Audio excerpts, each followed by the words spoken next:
नमस्कार। जैसा कि आप जानते हैं कि पश्चिम एशिया में अस्थायी युद्ध विराम के बावजूद स्थिति लगातार तनावग्रस्त बनी हुई है।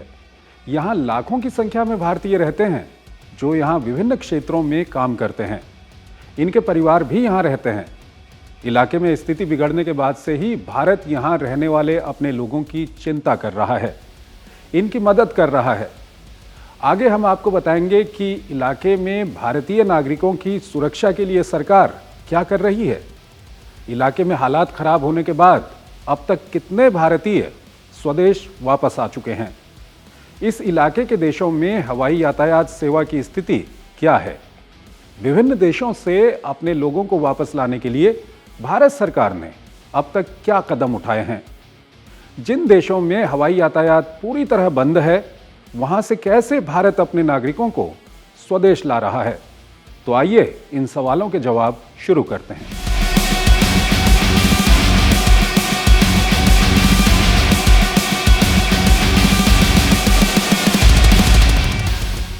सबसे पहले आपको बता दें कि 28 फरवरी को जैसे ही इस इलाके में युद्ध शुरू हुआ, उसके बाद से ही सरकार ने यहां रह रहे भारतीयों को लेकर कदम उठाने शुरू कर दिए। एक तरफ जहां विभिन्न देशों में मौजूद भारतीय दूतावासों को जरूरी निर्देश दिए गए, तो वहीं भारत ने इलाके के विभिन्न देशों से अपने संपर्क को भी मजबूत किया।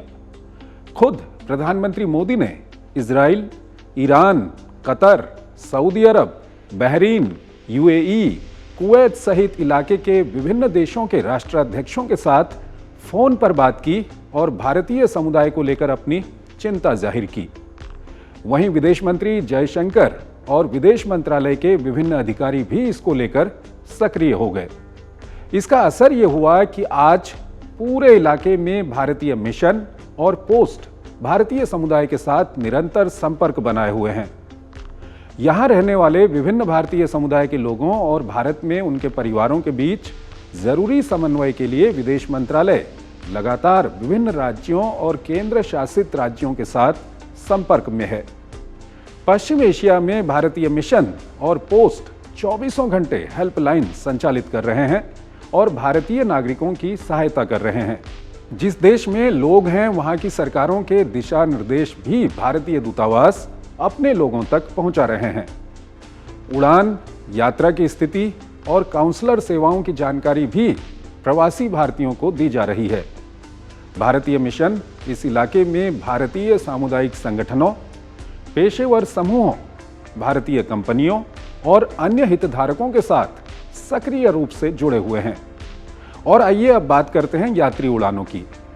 जहां और जब भी संभव हो रहा है, भारत अपने लोगों के लिए उड़ानों की व्यवस्था भी कर रहा है। इसका असर यह है कि 28 फरवरी से अब तक 9 लाख से ज्यादा यात्री भारत वापस आ चुके हैं। वर्तमान स्थिति की हम बात करें तो यूएई से सीमित संख्या में विशेष उड़ानें भारत के लिए संचालित हो रही हैं।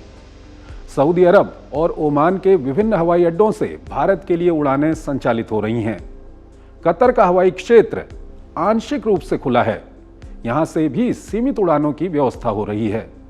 कुवैत का हवाई क्षेत्र अभी बंद है, इसलिए यहां से भारत आने वाले लोगों को सऊदी अरब के दम्मम हवाई अड्डे पर लाया जा रहा है और सऊदी अरब के माध्यम से यात्रा सुगम बनाई जा रही है।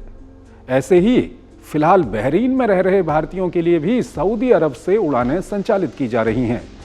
जल्द ही बहरीन से सीधी उड़ानों की व्यवस्था भी हो रही है। ईरान का हवाई क्षेत्र बंद है, ऐसे में भारत आर्मीनिया और अजरबैजान के रास्ते ईरान से भारतीय नागरिकों की भारत वापसी की सुविधा प्रदान कर रहा है। इसके लिए पहले भारतीयों को सड़क के रास्ते आर्मीनिया या अजरबैजान लाया जा रहा है। इजराइल का हवाई क्षेत्र भी बंद है। भारतीय नागरिकों की यात्रा जॉर्डन और मिस्र के माध्यम से सुगम बनाई जा रही है। इराक का हवाई क्षेत्र सीमित उड़ान संचालन के साथ खुला है। यहां से भारतीय नागरिकों की यात्रा जॉर्डन और सऊदी अरब के माध्यम से सुनिश्चित की जा रही है।